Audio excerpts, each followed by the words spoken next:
La pelota ya había empezado a caer cuando San Antonio se preparaba para celebrar. No había gritos, no había bailes, no había promesas al cielo, solo manos extendidas buscando la última certeza. Y entonces, en un rincón que parecía demasiado lejos para hacer daño, un tiro improbable volvió a encender la noche.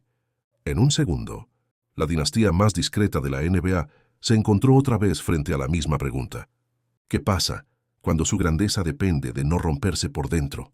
Cuando el silencio es su armadura y también su condena. San Antonio nunca fue el escenario que la liga quiso vender.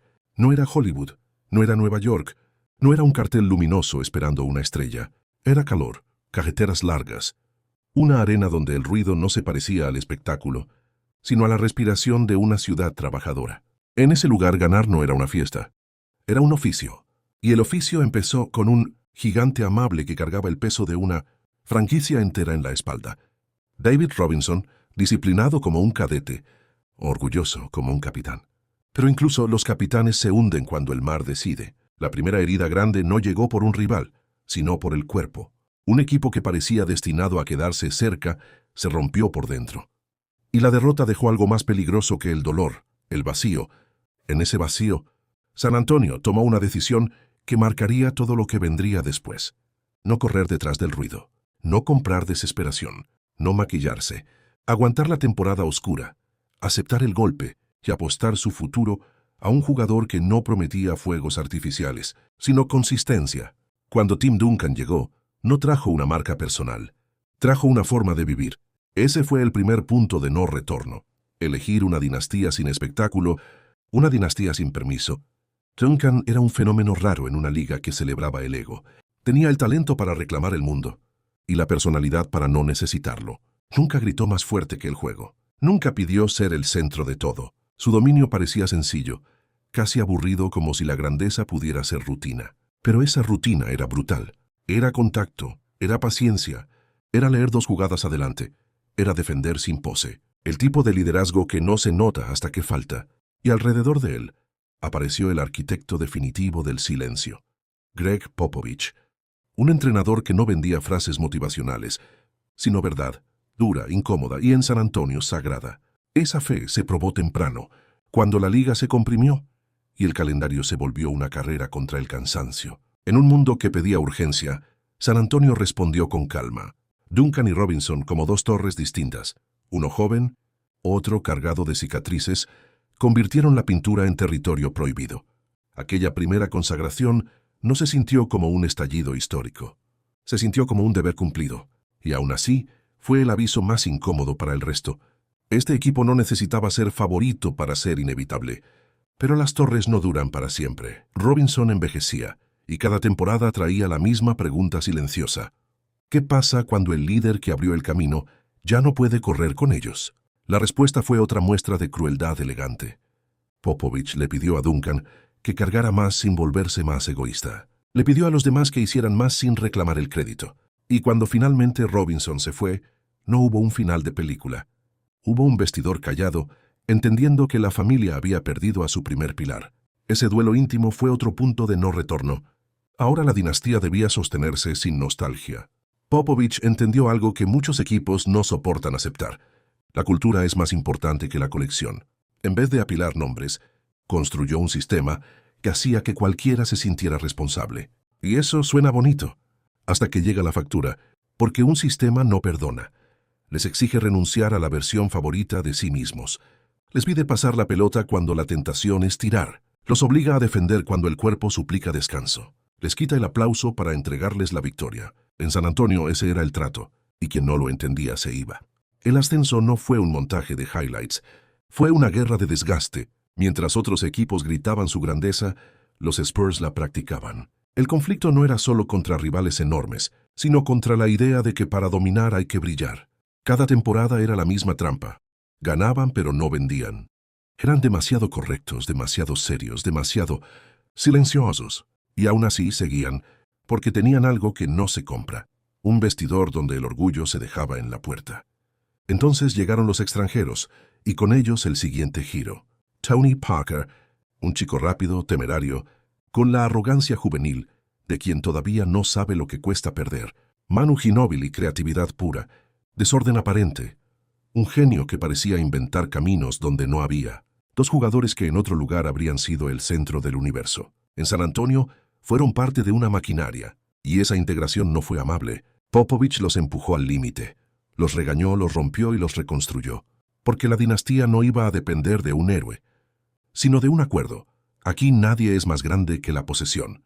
Los años pasaron como estaciones repetidas, temporadas excelentes, noches ásperas, series que se definían por detalles mínimos, por una rotación tardía, por un rebote que nadie vio, ganar, perder, volver. Y cada regreso costaba algo. Un tobillo, una espalda, una confianza. San Antonio seguía acumulando victorias, pero también acumulaba desgaste emocional. La presión de tener que ser perfecto, porque su margen para el caos era cero. Si otras franquicias podían sobrevivir al error con un tiro, imposible de su superestrella, los Spurs necesitaban que el engranaje completo funcionara. Su grandeza era colectiva, y por eso mismo frágil. Más adelante, cuando parecían tener el control absoluto, la liga les recordó que el destino también juega. Hubo un final que duró menos de un parpadeo. Un tiro liberado con el reloj muerto, que convirtió la ventaja en vacío. Fue una escena perfecta para un villano. Y lo peor es que no había villano, solo un segundo. San Antonio tragó esa derrota sin escándalo, pero por dentro dejó una marca. Si el básquet puede ser tan injusto, entonces debían ser todavía más meticulosos. Años después, cuando el cuerpo ya no respondía igual, llegó la humillación que nadie esperaba. Una eliminación temprana que los hizo ver viejos, lentos, terminados. De pronto, la etiqueta de equipo perfecto se volvió un insulto, porque el mundo solo recuerda la perfección cuando no falla. Y ahí estuvo la decisión secreta que cambió todo. Aceptar que la vieja identidad ya no alcanzaba. Dejar de ganar a golpes y aprender a ganar con movimiento. Abrir la cancha. Confiar en el pase como si fuera oxígeno. Esa transformación no fue moda. Fue supervivencia. Y sobrevivir para ellos siempre fue más importante que tener razón. Hubo noches que parecieron demostrar el límite de ese método. Momentos donde un solo segundo alcanzó para recordarles que el básquet no siempre recompensa al que hace lo correcto. Una jugada que no debería existir. Una derrota que se siente como un robo, aunque nadie haya robado nada. En esos instantes, el silencio pesa, porque no hay excusas que gritar. No hay villano claro, solo el eco de lo que pudo ser. Y aún así, San Antonio regresaba al mismo lugar, al gimnasio, al video, al pase extra, a la humildad como forma de venganza. Y entonces llegó la noche que los marcó para siempre. El tipo de derrota que no los deja dormir aunque cierren los ojos. Estaban a un paso del título, a una posesión de poner el sello final a años de disciplina. Y el destino decidió que ese sello debía romperse en el peor momento. Un rebote largo, un balón suelto, un tiro que viajó como una sentencia. En cuestión de segundos, el orgullo se convirtió en vergüenza, la celebración en silencio y el silencio en una herida abierta. Ese fue el tercer punto de no retorno. Cuando les quitan el final feliz frente a todos, ya no pueden seguir siendo el mismo equipo. O se vuelven más duros, o se deshacen. Cualquiera habría entendido que se deshicieran. Duncan ya no era joven. Parker y Ginobili cargaban años de batalla. Popovich, por primera vez, parecía golpeado por algo que no se podía corregir con estrategia. Pero esa franquicia estaba hecha de una sustancia extraña: aceptación. En lugar de buscar culpables, aceptaron el dolor como parte del contrato. Y en esa aceptación nació algo todavía más peligroso: una obsesión tranquila. No gritaban venganza, no publicaban promesas, solo volvían a trabajar. Lo que vino después no fue una campaña de revancha, fue una obra de arte fría, precisa, inevitable. La pelota empezó a moverse con una velocidad que no era prisa, sino confianza. El pase extra se convirtió en religión. Los cortes sin balón parecían lenguaje secreto. Defendían como si el orgullo estuviera en cada cierre, y atacaban como si el ego ya no existiera. Y en medio de eso apareció un nuevo rostro, más joven, más silencioso todavía: Kawhi Leonard.